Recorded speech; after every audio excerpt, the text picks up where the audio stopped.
Good afternoon. We'll start. Ladies and gentlemen, dear estimated members of the panel, dear colleagues, thank you very much for being here. And without further ado, I will start this session on taking stock of the protection gap in climate vulnerable countries. As the word take stock on the progress addressing climate change in 2023 in Bonn these 2 weeks, it is evident that there is a gap persisting, including financial protection of climate vulnerable countries. Understanding the extent of this gap will help from moving from identifying problems to implementing solutions. And I hope that during these sessions, then we will be able to explore priority gaps, but also methods that help measuring them and map ongoing processes and initiatives within and outside the UNFCCC.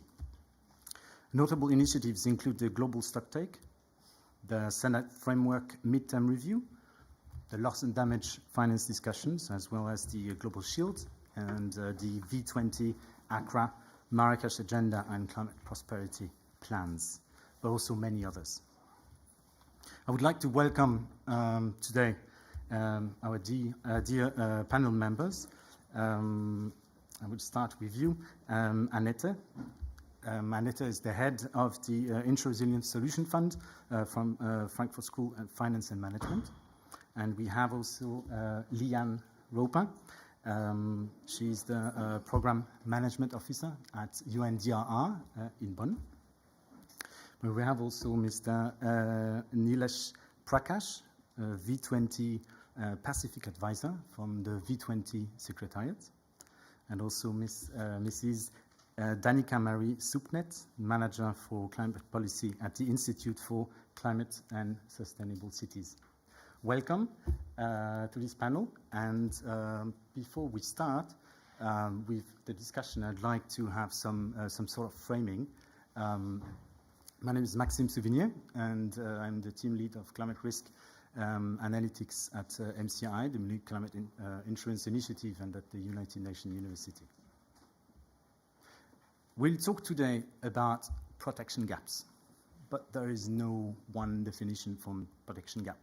If you come from the insurance industry, maybe you think about insurance protection gap, which is what is insurable versus what is actually insured.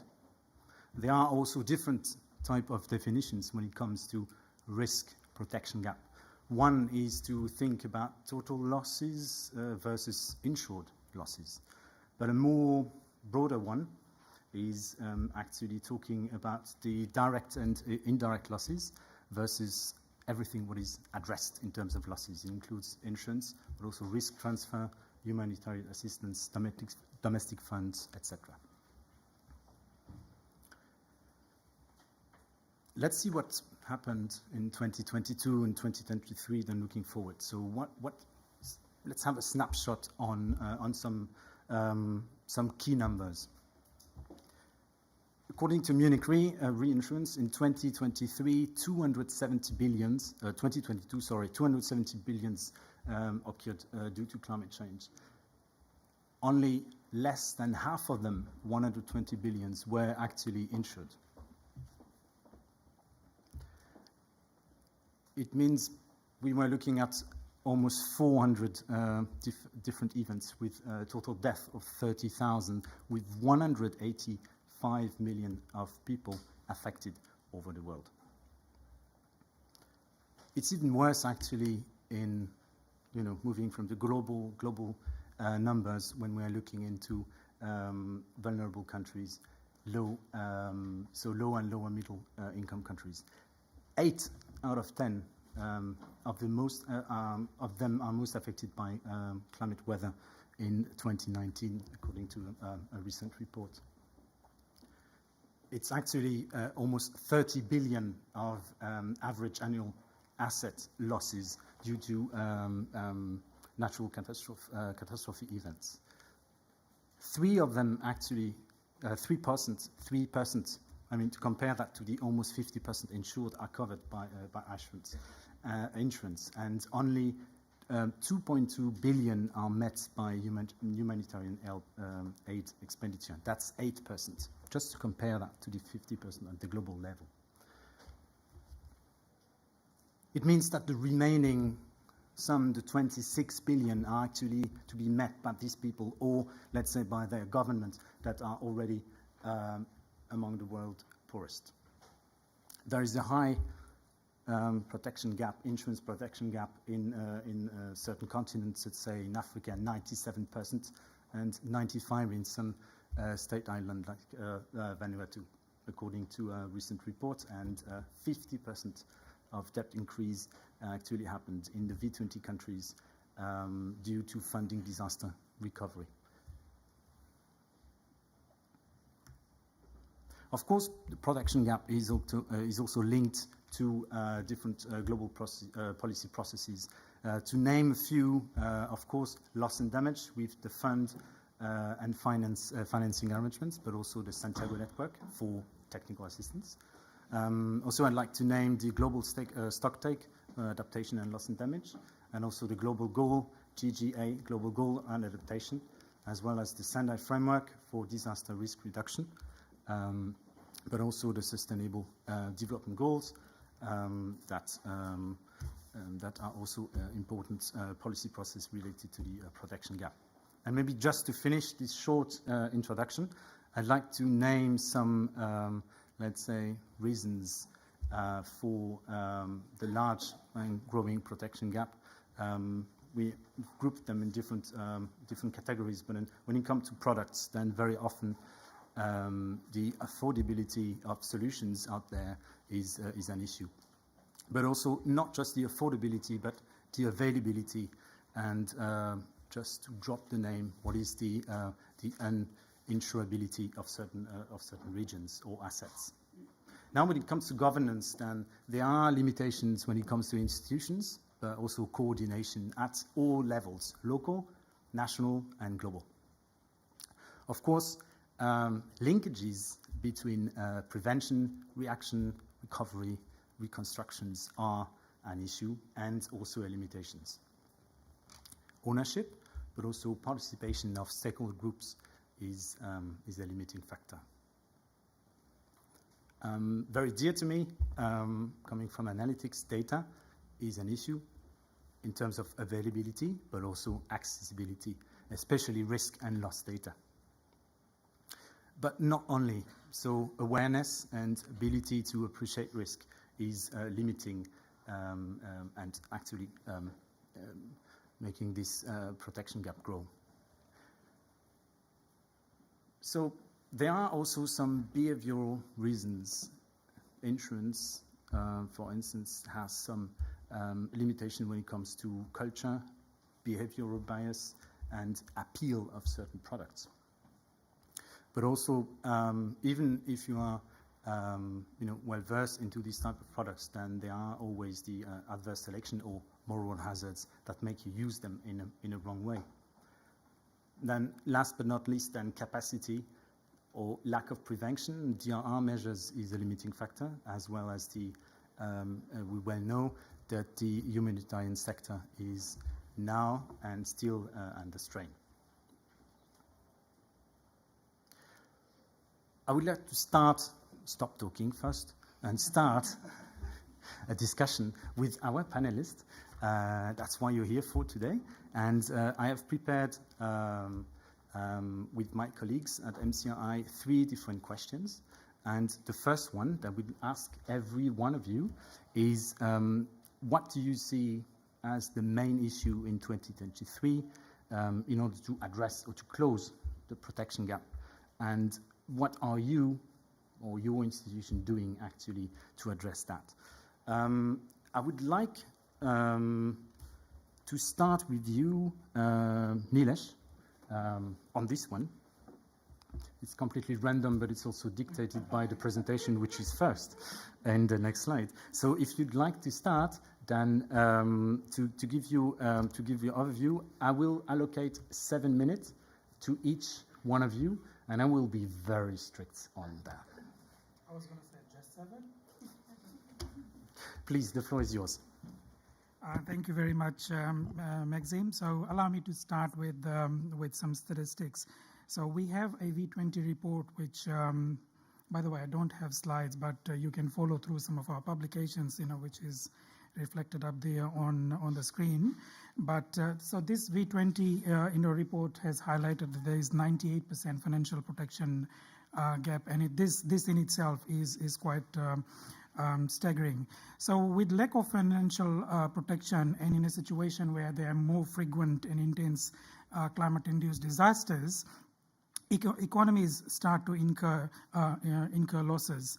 And there's another V20 analysis that reveals that V20 countries over a period from 2000 to 2019 have lost $500 billion, and that's about a fifth of the GDP of the V20 countries. So if you look at it from a wealth perspective, the V20 countries would have been 20% richer, had it not been for climate change.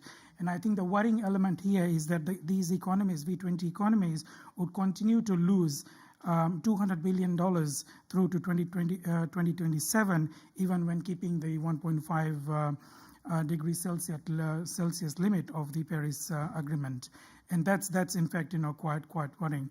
Allow me to also, share with you another macroeconomic statistic, and this is on debt, which is also related to cost of, capital as well. Because really, as economies, go through this, cycle of disasters, they are forced to borrow to replace the bridge that has been damaged or the home that has been destroyed, or really to, rehabilitate the livelihoods of people. And our estimates indicate that out of V20 is a group of 58, our membership number is 58 countries. So of these, about at least 40 members are in debt distress. So we are in a situation where one crisis is fueling another crisis. And so this situation then naturally calls for, ramping up efforts on financial protection.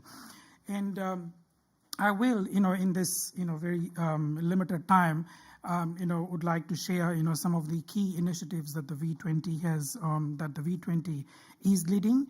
And really, I think, we want to, shift the narrative from climate vulnerability to prosperity, because really prosperity is at stake, when financial protection is missing. So one of the key initiatives that the V20 is leading the charge on is the climate prosperity plans. And these are, again, very much driven by, priorities that are identified by governments.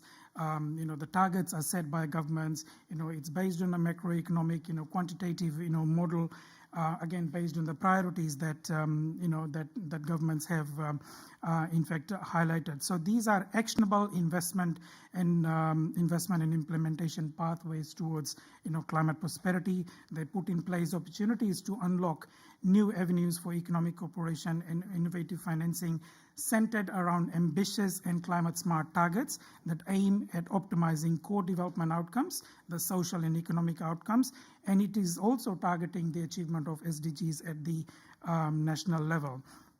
So again, like I said, these are national, plans driven by, governments are in the driver's seat here. So it presents a macroeconomic, scenario, and it shows how the socioeconomic indicators would evolve, from now until 2050, provided, there is full financing for these climate prosperity plans. So some granular elements of CPPs, they actually itemize the programs and the projects that will contribute to the realization of these agreed targets, if you like, and they also outline the financing options for each of these, projects and programs. And at the same time, what the CPPs do and attempt to do is to, in fact, identify what are sort of, the enabling, policies and the legislation that will need to be either introduced or be tweaked to enable CPP implementation. So again, the process is very much, driven by countries to enable that green transition, which is essentially a byproduct of what is ultimately a smarter, longer-term development strategy with immediate impact. a distinction especially evident when compared to business as usual practices and strategies. So a number of V20 countries have got their CPPs. So if you look at the V20 website, which is v20.org, you'll find some initial CPP assessments from Bangladesh and Sri Lanka. And there are a number of countries which are in pipeline. In fact, we've started initial work with Ghana, Kyrgyzstan, Haiti, Senegal, the Gambia, and there are several other member states that are actually in the pipeline for developing climate prosperity plans. And I'm very happy to share further details, and if there's interest in member states to start their own CPP process, there's a process to it. So I'm happy to discuss that. So this is the climate prosperity plans. I mean, if you like, in a way, the way we consider it, this is the apex, the mother document, policy document. And so there's a financial protection element to it, and this is the global shield against climate risk. And this is a joint initiative of the V20 and the G7 that was launched at COP27 last year. And I'm pretty sure you'll hear a lot from Ahmed as well on the global shield. So the idea really is to improve the financial protection architecture. And so the shield has an important role to play to substantially increase financial protection against the accelerating climate risks through pre-arranged and trigger-based finance that gets delivered in a fast and effective manner for communities on the sovereign level and for micro, small, and medium enterprises. And so the Global Shield is proposing an improved system to make financial protection more systematic, coherent, and sustained. And so by coming up with country packages, this is really the modality in which the Global Shield would operate, that include a portfolio of tools and solutions to reduce the financial protection gap. This can support making available predictable finance at all levels, and I think that predictable finance, in fact, happens to be a buzzword. The Shield will work with new and existing partners and institutions to systematically analyze countries' protection gaps and design, fund, and facilitate needs-based climate and disaster risk financing and insurance, and illustrate where long-term adaptation can complement efforts to reduce protection gaps. So very quickly, the Global Shield has got three financing vehicles. One, which is the biggest one, which is a Global Shield Solutions Platform, and again, Ahmed will delve into that further. The other one is the World Bank's Global Shield financing facility, and the third one is the CVF and the V20 Joint Multi-Donor Fund. And so allow me to to discuss some of the granular elements and the priorities that will be supported by the Joint Multi-Donor Fund of the CVF and V20. So there are a number of priorities that this fund will support, but one of the things that I want to sort of bring to your attention and discuss here is really the V20's loss and damage funding program.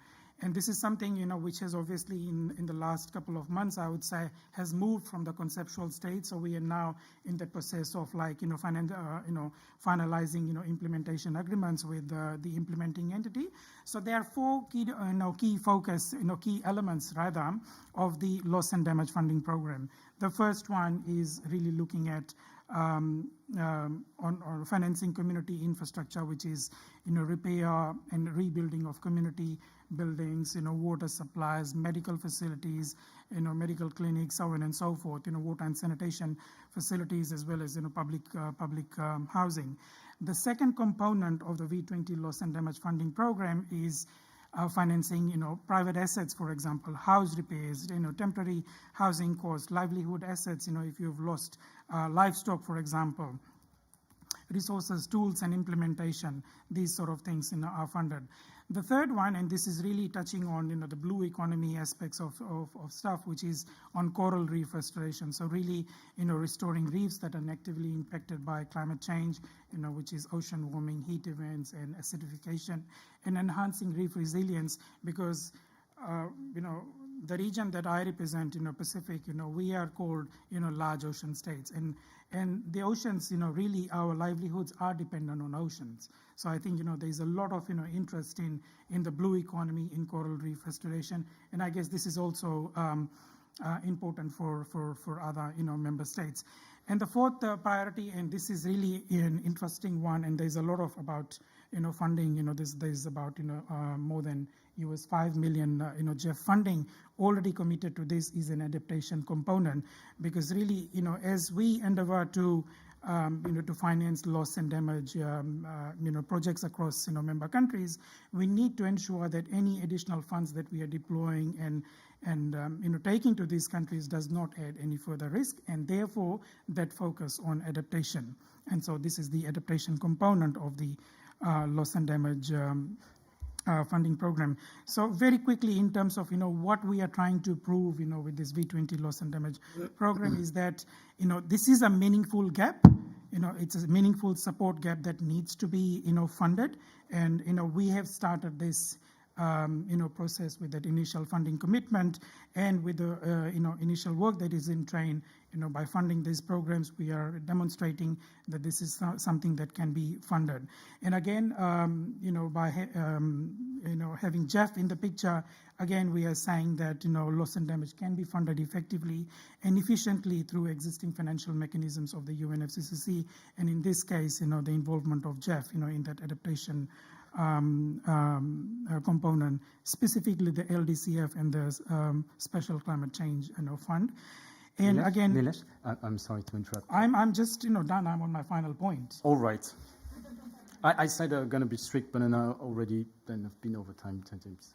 Please, could you last Yeah. sentence? So my last point is that through the V20 loss and damage funding program, we are saying that this is something that can be scaled up geographically. So hence that program, we want to demonstrate that it is doable and it can be scaled up.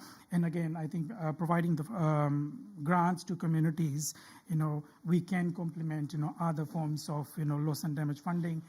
For example, the work that has been that is now being done in Pathfinder countries through the Global Shield against climate risks. So, thank you very much.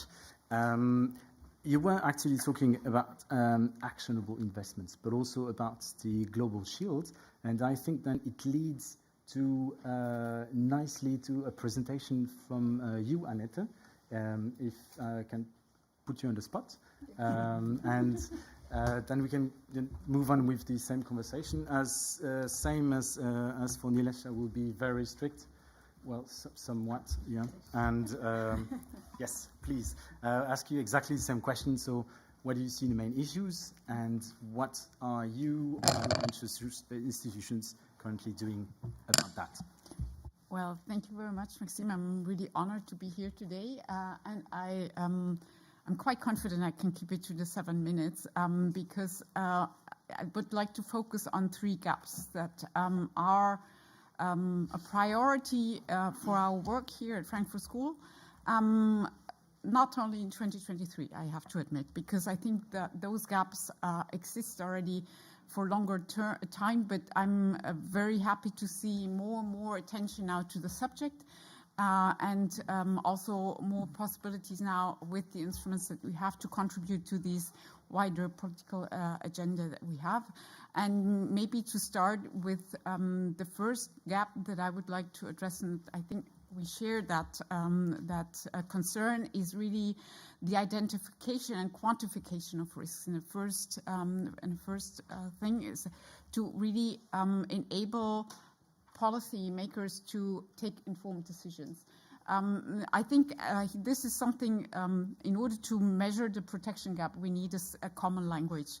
And one of them is really to try to quantify these risks, and therefore also make data and risk information accessible. There was just a recent UNDRR report indicating that less than 50% of those countries reporting towards the Sendai framework have actually climate risk data accessible for them. And in order to address that, we support countries to strengthen their ability to measure and quantify climate risks.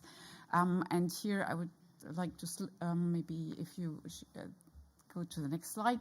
One instrument that we have just launched last year and goes back to an initiative of the V20 together with the Insurance Development Forum. That's a public-private partnership led by the private sector and now funded through the German government, is the Global Risk Modeling Alliance program that you see here in the center of my slide.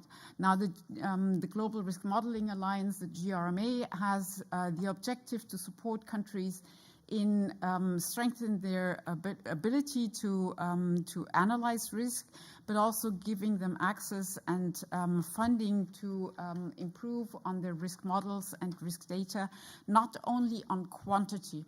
It's really very important to stress that it's also the quality of data that is available and made available on an open source platform for the countries, then to use those models and tools also further in the future by themselves, right?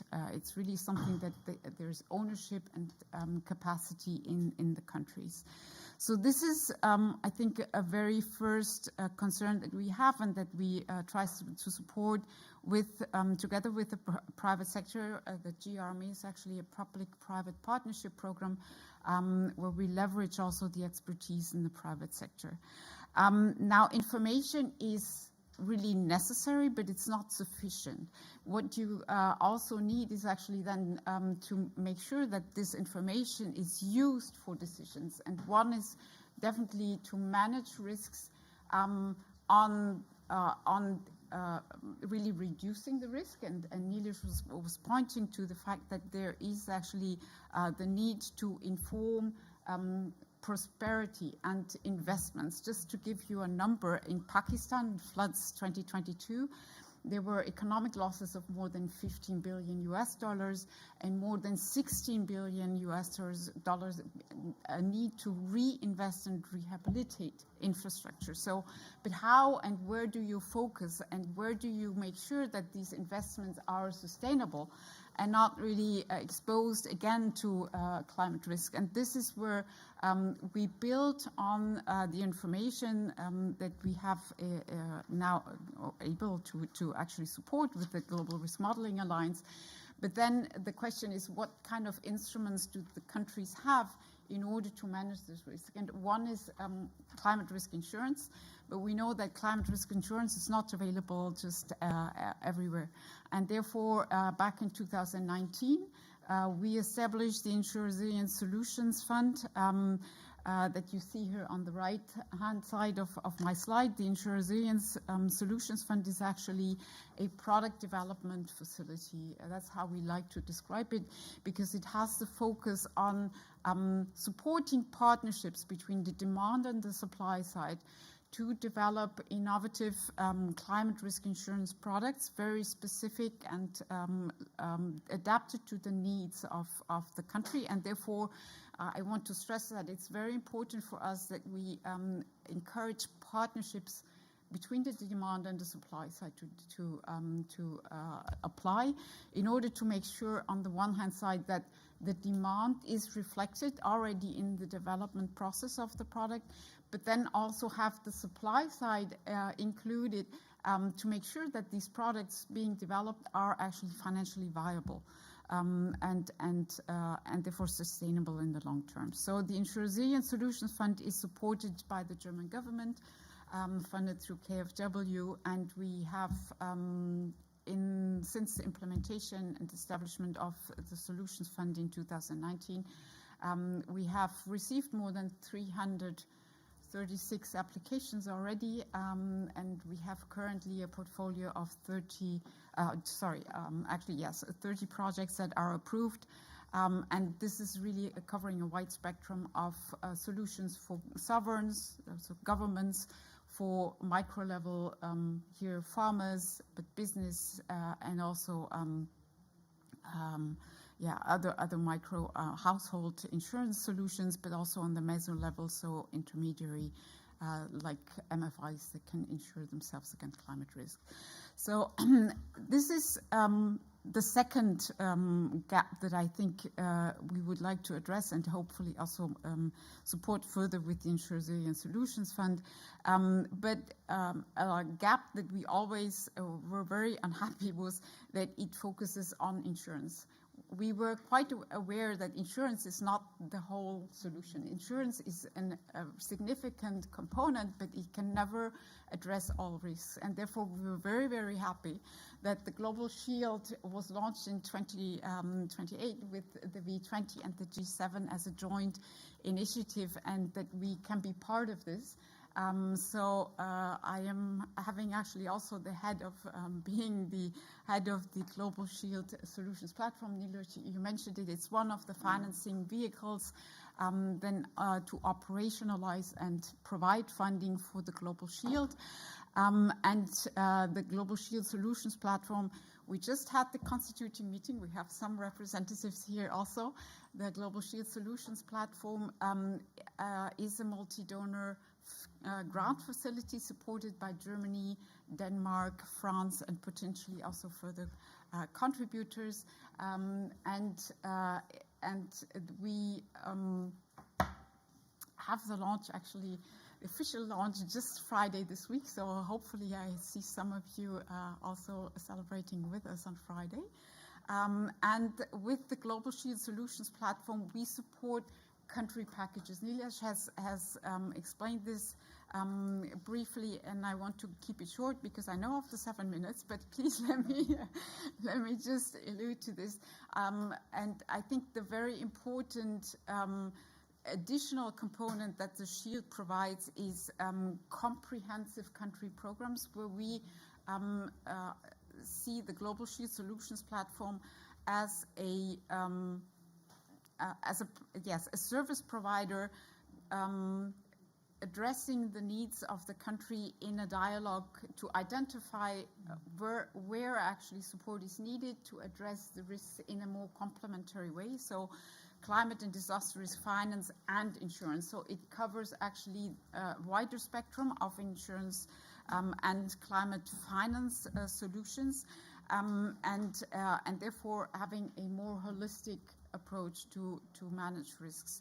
And maybe just to complement, as a financing structure, we are part of an inclusive in-country dialogue. I think this is something that we will touch upon also later, that it's important that we are a platform also as a solutions, and it's within more or less in our name that we see us as a platform, really leveraging private sector, but all different kind of implementing partners working together on country level so that we have a comprehensive but also coordinated approach per country. And I stop here. Thank you very much, Annette, for this comprehensive overview of the different endeavors. Then thank you very much that you were presenting. So I think I will move on with our next speaker, and maybe I will ask you, Danica, to jump in and to tell us again the same, to answer. Sorry for that. To answer the same question. Mm-hmm. So, where do you see the main issues, and what is your institutions actually doing to address that? Again, I'd like you to keep as short as possible, as I see that we will have some not protection gap, but a time gap, discussion gap. Yeah. Thank you for the reminder, Maxime, and thank you for the opportunity to be here. I would like to start by sharing with you what we've been working with ICSC and also our partners in the multi-actor partnership global program. So we are working on climate and disaster risk finance and insurance, or CDRFI, locally, nationally, regionally, and also internationally. So we are about to start our second program cycle. And what is clear is that we are in charge of coupling and decoupling the discussions around the protection gap. And this is particular also in the Philippines. So simply meaning we are taking things apart and bringing the pieces back together again. And we at ICSC, we've been leveraging our experience in local climate adaptation, renewable energy-powered humanitarian action, and policy advocacy, as well as international climate finance, to realize the better integration of CDRFI in the local and national arenas, all the way through the regional and, of course, the international levels. So just to give some a bit of statistics. So 98% protection gap means 2% protection against climate and disaster risk across V20 member countries. So the V20 estimated this figure on financial protection, especially for the Philippines. It's around 5 to 10%, meaning at least a 90% protection gap in our country alone. So that's a huge number already. So looking at those numbers, there's a clear recognition that addressing the protection gap would mean unraveling the issues of appropriateness, affordability, and accessibility of CDRFI at all levels. So we have been working on identifying the current state of play of CDRFI in the Philippines through the partnerships with civil society organizations, academic institutions and think tanks, as well as specific government agencies. So at the country level in the Philippines, generally, there is a clear willingness of the communities, but these doesn't translate to their capacity to avail of CDRFI instruments. And just last year, our partners from the Department of Finance in the Philippines also noted that another statistics that the financial impact of climate disaster in the country is foreseen to increase to as much as 1.5 trillion pesos, or roughly 27 billion US dollars in the next 50 years. So this is an estimate that is said that it doesn't yet take into account the recommendations of the IPCC report. So meaning losses due to the climate shocks could be even more significant in the next few years. So as we say, there is a growing collective awareness in the Philippines. We are making sense of the problems that CDRFI can help solve, but there remains so much to do in terms of capacity building and building awareness, especially at the local level. And so resources such as access to data, more education and awareness activities, also predictable and accountable finance cannot come at a better time. Also, this is very particular to what Annette also mentioned a while ago in information. I think very prominent also in the discussions in the Philippines that there is a need for data-centered and science-based mechanism by improving the collection of local data and experiences. CSOs and academic institutions can play an important role in gathering and analyzing local data, making sense of our local data. Another gap that we saw is on the governance aspect. And the need to prioritize an enabling policy environment for CDRFI. So this is very true in the Philippines. One example is that from the local governments that we've been working with, they said they've been trying to roll out CDRFI at the locality, but because of bureaucracy and paperwork or significant challenges in the implementation. So it's also the same for the private sector and cooperatives, who we see are also an important player in terms of looking at CDRFI in the Philippines also. So they've raised several concerns with regards to the documentary requirements, tax reforms that needs to be implemented, and often the requirements and of course the documentations are often tedious in the Philippines as well. So more so, if we look at it, as I mentioned a while ago, we're not only looking at the local and of course the national context, but we want to elevate the voices of our local communities and of course our country at the regional and international level. So we're looking at the scenarios of looking at the regional perspective, especially in the Southeast Asia and Asia in general. So we have initiatives such as the Independent Global Stocktake. We in the Southeast Asia Hub are focusing on the shared issues and initiatives in the region related to protection gap. Of course, this is part of our assessment of the regional collective goal and the aspect of adaptation and means of implementation.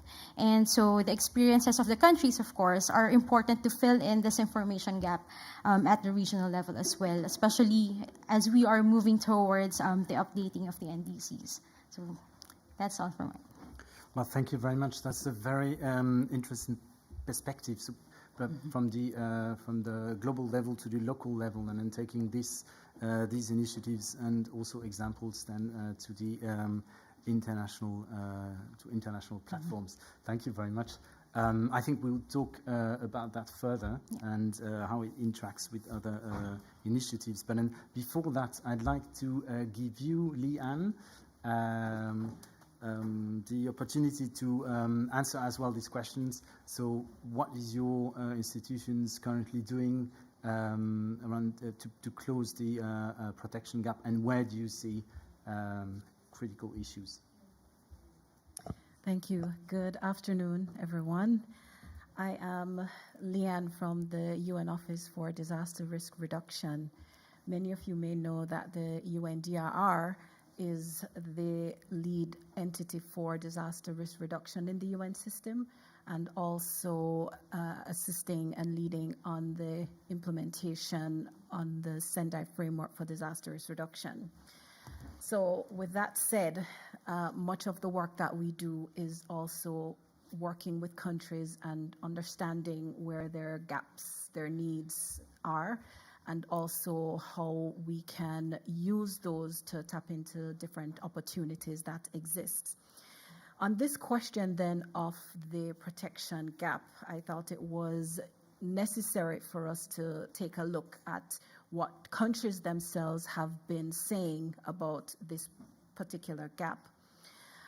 So looking at the climate change process, we've heard a lot about the $100 billion commitment that was made over a decade ago, and that is per year and covering adaptation and mitigation, and the fact that that has not been met. Bearing in mind as well that where there are gaps in adaptation, mitigation, etc., that does contribute to the protection gap that we're speaking about here. We also note, whilst this is not specifically from countries themselves, but work has been done in the adaptation gap report that's led by UNEP, and it looks at, for example, the fact that the adaptation finance gap in developing countries is 5 to 10 times greater than the financial flows. We also have reports coming out of the climate change process, including the 2020 biennial report on the Standing Committee on Finance. And in summary, it's showing that whilst climate finance is increasing, that there are still gaps. For example, it looks at the fact that there are a lot more resources allocated for mitigation, and mitigation is important, but it does mean that adaptation is not getting the level of support that countries would require. There was a special report done on small island developing states, or SIDS, and it was a collaboration between the UNDRR as well as the Alliance of Small Island States, AOSIS, and UNDESA.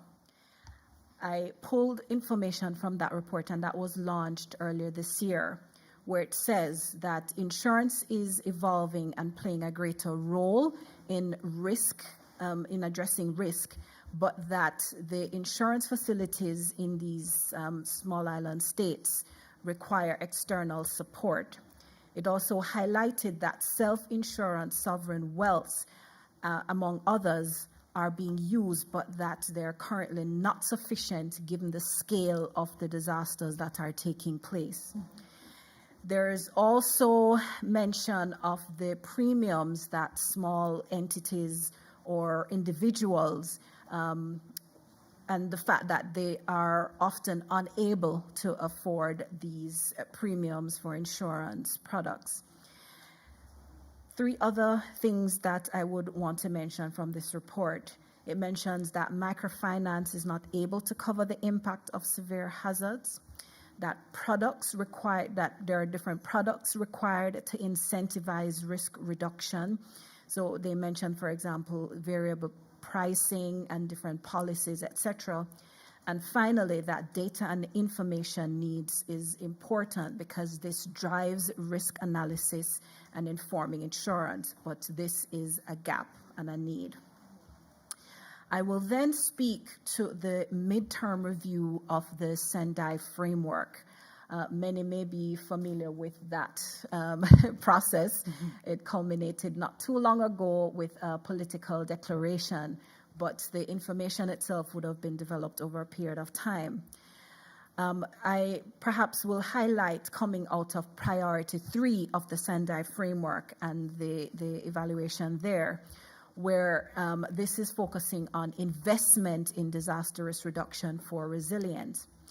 And therein, it mentions quite a number of things. For example, that there remains a substantial need to expand the uptake and access to risk financing and risk transfer mechanisms, and also that insurance affordability and availability is proving to be increasingly challenging, not just for developing countries, but also for developed countries.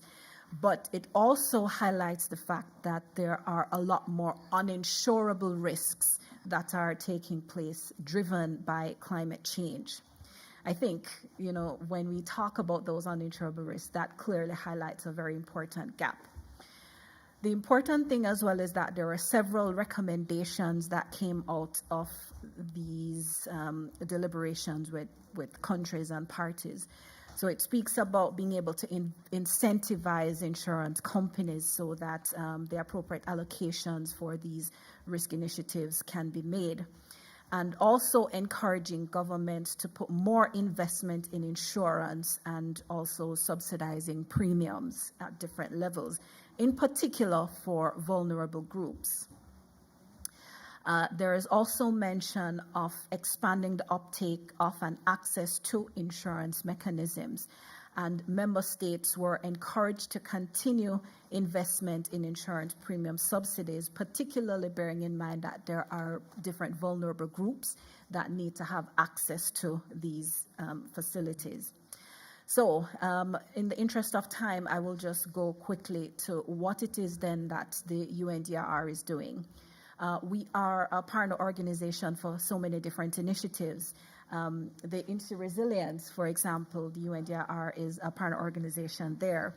We're also a co-lead with the Early Warning for All initiative. I think that's a very important initiative. And one pillar, for example, is looking at risk knowledge. And there you find the emphasis on data and information, which is very critical when we're talking about the protection gap. And that has also been identified as a gap by countries themselves. We also are the custodians of loss and damage data and information from countries. We are, for example, facilitating the Desinventar platform, where countries are able to report on their losses and damages from different extreme events. And we are working with the UNDP and the World Meteorological Organization to see how we can have a new tracking system that is fit for purpose, and that is also in keeping with the losses and damages tracking and reporting needs that are emerging with climate change. We had, I believe that Ahmed mentioned that in speaking earlier, we had a workshop to validate the prototype, and we hope to be able to speak more on that at COP28, so feel free to look out for that. And just to say that we're involved in many different partnerships, including the International Cooperative and Mutual Insurance Federation. And finally, just to say that the comprehensive disaster and climate risk management approach is one that we are supporting and facilitating, of which risk insurance is one, risk transfer and insurance, I should say, is a part of that. And also a part of the technical expert group on comprehensive risk management, which is under the WIM, the Warsaw International Mechanism for Loss and Damage. So these are just some of the ways that we're supporting in addressing these gaps. Thanks. Thank you very much, Leanne, for your contribution. And you were saying actually that climate finance is increasing, whereas the finance going to adaptation is not actually meeting its target. So you were talking about the 100 billion, etc. And then it leads me to the to the next question that we would have within this panel, where it's more an interactive note, and see. So we see that all organizations, you panelists, then have a lot of programs and projects that are running in parallel in different countries, and how could we make these efforts, how could we better link all these efforts all together? So we were doing this already, addressing one another, each other, but what would be your, let's say, recommendations for that? And then maybe I would start this time with maybe with you, Danica.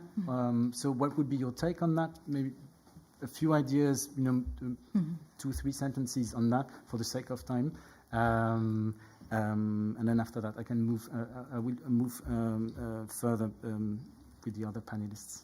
Thank you, Maxime. I would like to highlight the governance aspect as an important link, particularly on the engagement with governments, national and local levels as well. So we do believe that the governments are in the best position to set the policy standards, and it's also important to see the opportunities around there. So one that we experience in the Philippines is that we've been pushing for policy reforms through the legislation. So for instance, in our country, the MAP CDRFI was filed as a resolution by the Special Committee on Climate Change of the House of Representatives. And the good thing is that they were also supported. These were also supported by the government agencies during the committee hearing, and we saw this opportunity as timely in making a coherent and interconnected climate finance mechanism for the country. So the resolution calls for a rethinking of the Philippines' CDRFI approach, and it is promising to hear national agencies as well, aligning with this call with the power of the purse of the legislative. And also another aspect is the need to reform concrete finance roadmaps, incorporating, of course, premium and capital support mechanisms from national governments to support, of course, the local government's existing funding allocations for new CDRFI programs. And this is to ensure, of course, the continuity of pilot projects and strengthen, of course, the local ownership. And we do believe that these are crucial steps in establishing an enabling environment, a policy environment for CDRFI, especially in the Philippines.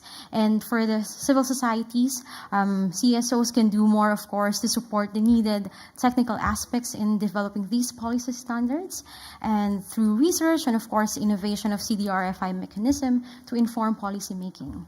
And, of course, another side is that we can also push for campaigns and advocacy. Yeah, thank you very much. And then I would like, I saw you nodding, Nilesh, on about civil society. So what would be your take on that, to have more, let's say, linkages between the efforts of V20, civil society at the local level, but not only, but then also with the other, so of course you are involved with the Global Shield, but then with other endeavors at the international level. Thanks, Maxime. I think, I was listening to Leanne. I mean, she mentioned this very interesting, L&D tracking system. I mean, personally, when we sort of worked on the concept for the V20 loss and damage funding program, and of course, now that it has actually moved from the conceptual stage into agreement stage, and we are working with the implementing partner in terms of identifying what potential projects we can implement and fund in member states. We have relied on perhaps local communities, NGOs that are very active in these countries. But again, I think if systems like this, fantastic systems like this, L&D tracking systems are in place, I think that makes the funding of L&D projects much more streamlined, which means, resources and funds can go out to where it is needed in a much more efficient way. So I think this is fantastic, and I think something that certainly we look forward to, listening more about, at COP28, and hopefully by that time, there will be some, initial results, for us to look at. But I think, other than that, I think we did mention, and I both mentioned, the various sort of financing vehicles under the Global Shield. So I think, there is a lot of opportunity for us to, sort of work together amongst the financing vehicles, for example, on in-country approaches, understanding what are the the stock take elements, what are the gaps and entry points. So I think this is something, where we can, collaborate. And I think there is no harm, in doing that back-end, coordination, because we don't necessarily, have to reinvent the wheel, because this is something, which we can collaborate and have, very efficient processes there. One thing that I do want to highlight, and this is like really sort of, this is another initiative of the V20, and this is the Accra Marrakesh agenda, which was recently, launched in Washington, D.C. So the A2M actually brings the elements of climate prosperity and financial protection in a very coherent manner. And so it is seeking reforms in the international financial, system, just to ensure that the global financial system, is fit for climate and actually does respond to the needs of the climate, delivers for the climate vulnerable, countries. So one of the specific examples that I can see, within the sort of the A2M, framework, is where the reform agenda is seeking universal surveillance. In fact, we are specifically asking that the IMF, through its Article 4 work, undertakes universal surveillance of climate risks and all sorts of risks. We are talking about physical risk, we're talking about spillover risk, we're talking about transition risks. So this is something, and the V20 is in fact asking that this universal surveillance becomes a reality by 2025. So can you imagine if this is institutionalized and the IMF does go ahead and does this sort of assessment, we will have a lot of risk information. So the surveillance will show, in fact, where the risks are and their impacts. But more importantly, I think what it will reveal is where the resources are needed to minimize or invest out of the risk. So I think this is where we are sort of linking to the broader picture of systems, multilateral efforts, and how we can sort of connect the dots and see what we can meaningfully achieve. Well, that's a very good point. So how to efficiently allocate actually limited resources when it comes to that, and then maybe Leanne, what is your take on that about to better link all different efforts? Very shortly. We are definitely a proponent of coherence and collaboration. I think that is where you maximize efficiency. And given the scale of the issue and how, based on all that was said before, the protection gap is so wide, there is definitely need for us to work more seamlessly together and to be able to use the data and information that exists. It was great, therefore, to hear that the loss and damage tracking system can find value in many different applications, and that's definitely what we want. But just to say that even before this new system is rolled out, and one that countries will have the flexibility to use, whether for national or subnational or international purposes, that there is already a lot of data and information that exists. We do have, for example, monitoring of the Sendai framework. There are 7 targets and 38 indicators, many of which cover different aspects of loss and damage. So it looks at the number of mortality, the number of persons affected, it looks at economic loss, etc.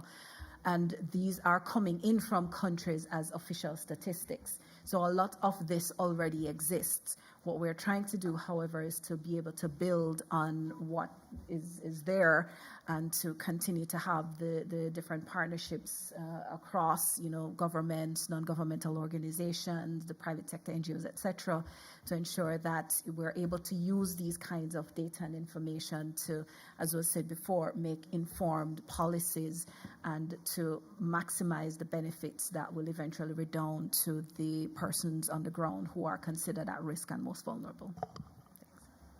Yeah, thank you very much. So this excellent insights in terms of monitoring is key, and it needs to be done also by, foremost by international organizations. But now I'd like to move to you, Annette, and have very concrete answers in terms of leakages at the country level, so what can be done, but also at the program level. So in the projects, I'm thinking data, standards, etc. What can you tell us? Yeah, thank you very much. Yes, I think you already mentioned and highlighted two different approaches or levels, right? So the first is really on the program level, that for how the program is set up and with its objectives to use funding efficiently. Maybe just as an example, the Global Risk Modeling Alliance is really about open source platforms and open source data, standardized data, so that it's accessible and also models are interoperable with other existing initiatives and tools already out there. And here, just to mention it, with UNDRR, we are already in contact, and before we go and support a country, that we actually assess what are existing data available through the UNDRR platform, but vice versa also, if we can then contribute to the platforms of UNDRR and feed in local data that can then enhance the data that is available on RICS or also Desmitar. I think this is something that is definitely also a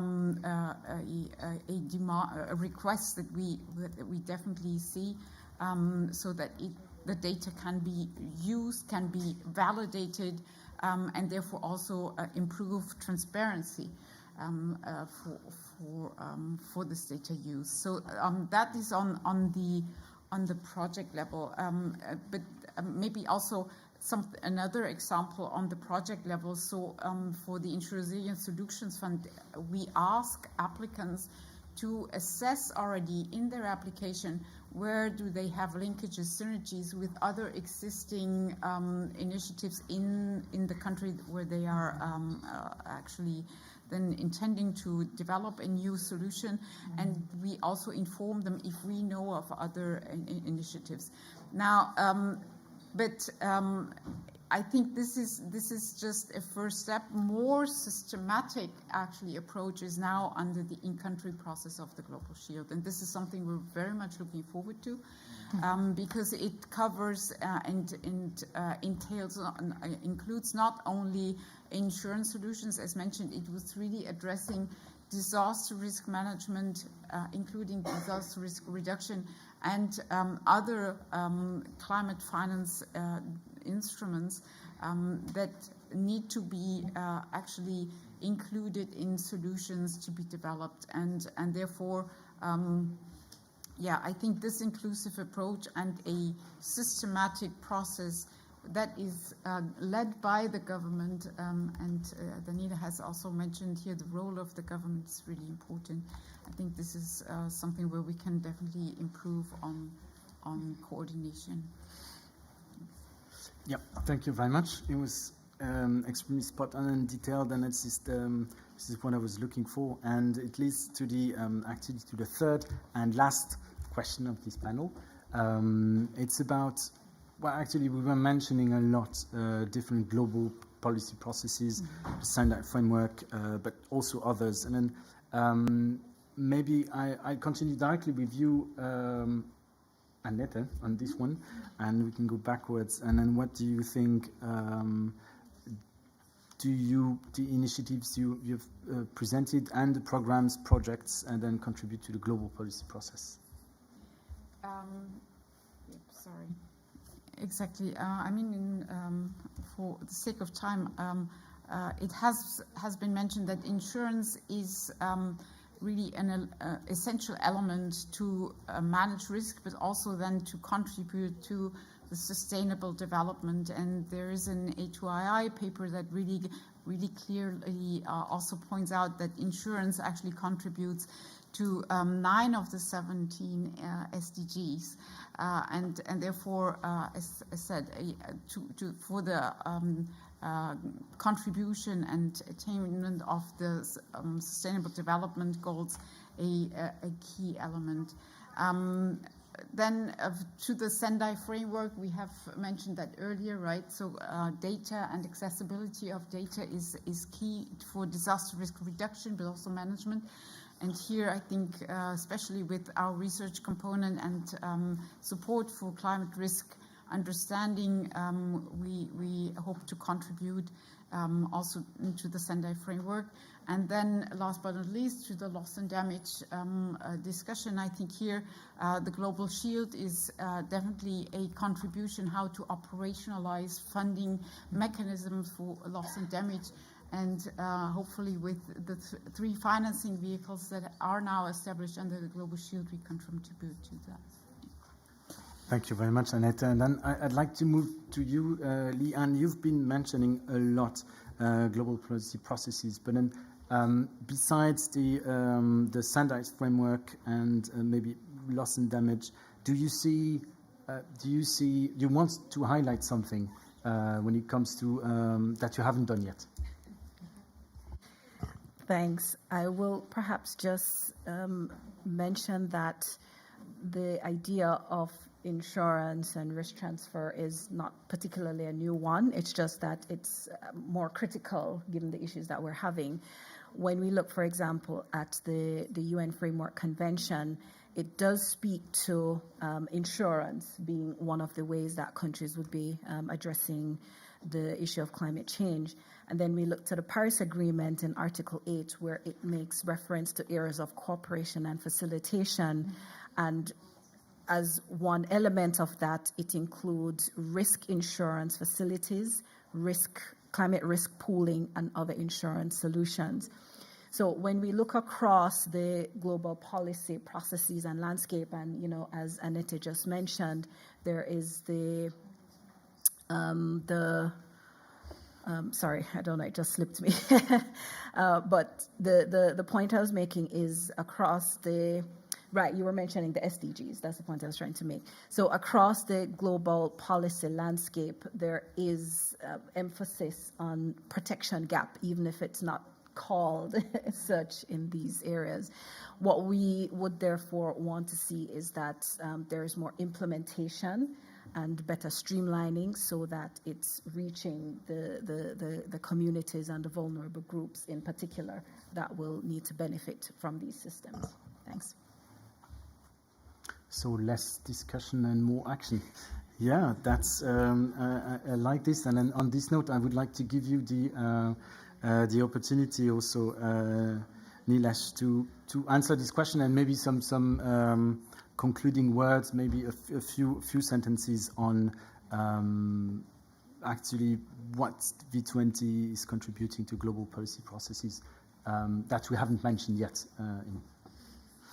Indeed, I think there's various work streams under the V20 that has got links to the global policy processes or the global conversations. One, of course, is our contribution to the V20 loss and damage funding program, to the the UNFCCC level discussions on loss and damage. So there is a direct contribution to that. And I think recently the Secretariat here at the UNFCCC, they had issued a call for submission and call for inputs on they're doing a synthesis report, and they wanted to understand where are the various sort of innovations happening with respect to loss and damage financing. So we have certainly made our contribution, and I think it's not only limited to the V20's loss and damage funding program, but we have other sort of very innovative instruments focused on MSMEs, the Sustainable Insurance Facility. We have another facility which is looking at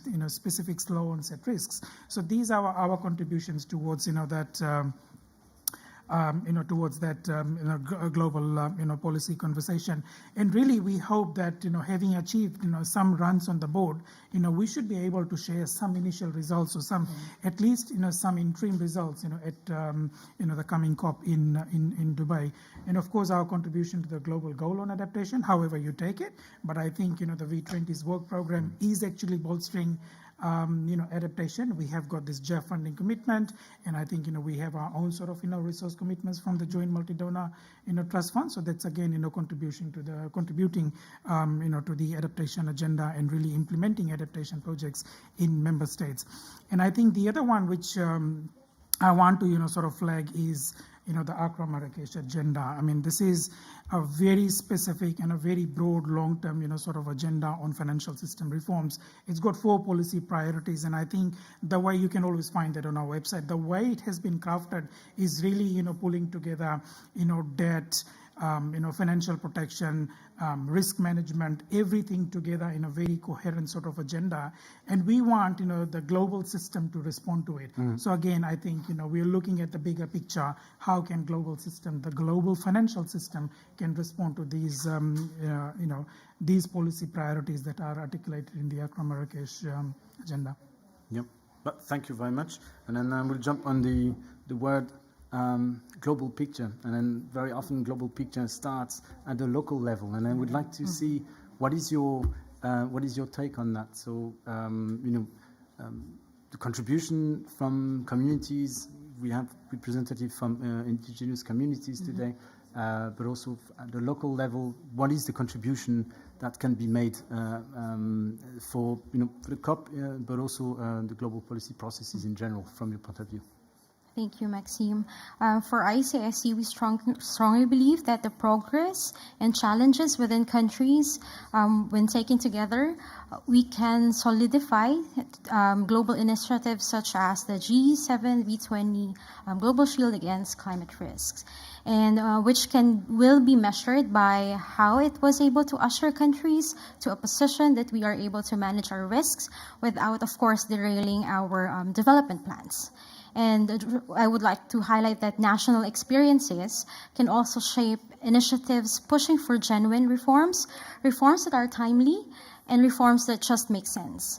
So if we talk about the global stocktake, the call is for the outcomes to be based on the best available science and in the light of equity. So this highlights the importance of the Global Shield's in-country process as part of the discussions on the means of implementation. So the gap analyses of the in-country process will focus on leveraging existing, stressing the word existing, risk information and risk analytics capabilities. So we don't have to start from scratch. So as part of its stock taking also, available information and documentation of best available science and evidence, inventory of existing policies, and financial mechanisms related to CDRFI at the country level will also be assessed to minimize, of course, the potential double funding in the future. So we want to minimize that. So in the future or next years, if the issues on the protection gap, as you've discussed a while ago, as the first question also, through the in-country process, if these are addressed through this process, there are more countries, hopefully, who are able to access the Global Shield. And best practices are also documented, both at the country and regional level. So this is where the MAP CDRFI Asia Group and also the independent Global Stocktake can work together.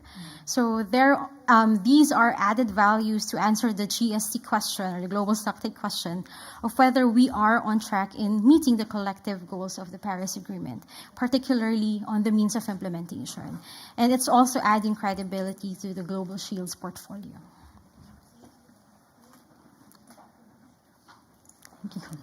Thank you very much. And I think we are at the end of our session. We have 2 minutes. We'll be very brave, and actually, if time allows just 2 minutes, I would like to allow one question from the audience. And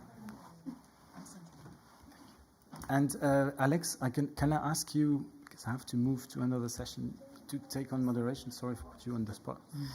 For the question. Sorry. It was not very brave. Sorry, do I see a question? Over here? Okay, do we have a microphone? Thank you. It was over here, a question? Here? For the lady over there. Boa tarde a todos. Eu gostaria de falar pouquinho também, rapidinho. Nós somos do povo Paracanã do Pará, de recente contato. O meu povo Paracanã vivia isolados. Eu sou a primeira geração que está aprendendo a viver esse mundo, que é dos brancos, né?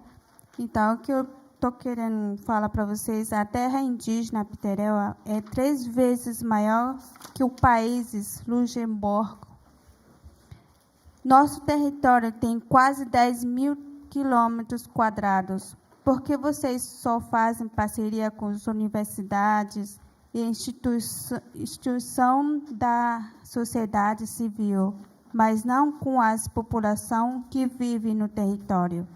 A metade do desmatamento da Amazônia no ano passado foi dentro da nossa terra indígena Pitereua. O nível global, antes de tudo, o nível local. Nós somos do território, vivemos as fumaças das queimadas, perdemos as nossas florestas, castanheiras, estamos perdendo todos. Então, como é que fica? Se a gente está falando de mudanças climáticas, perda de danos, e como é que fica o nosso território que a gente está perdendo? I'm Venatoa from the Paracanoa people in Brazil. I'm the first generation to be in contact outside of my community. And we are from the indigenous people Apiritanewa. And our territory is 3 times bigger than Luxembourg. We have almost 10,000 square kilometers, and you only do partnerships with universities and institutions of the civil society, but you have no communication with populations who live in the land. Half of the deforestation in the Amazon was inside the indigenous land, Apiritanewa. So the global level, before anything, is a local level. We are the territory. We live in the fire and the smoke of the fire. We have lost our trees. We have lost our nut trees, and we are losing everything. How is it going to be? Thank you so much for the question. Maybe looking at the panelists, does someone want to address this? Thank you for the microphone. Any reactions? Leanne? Yes, thank you. Thank you. Yeah, thank you for that comment. I think it's a reminder of why we gather in these conferences.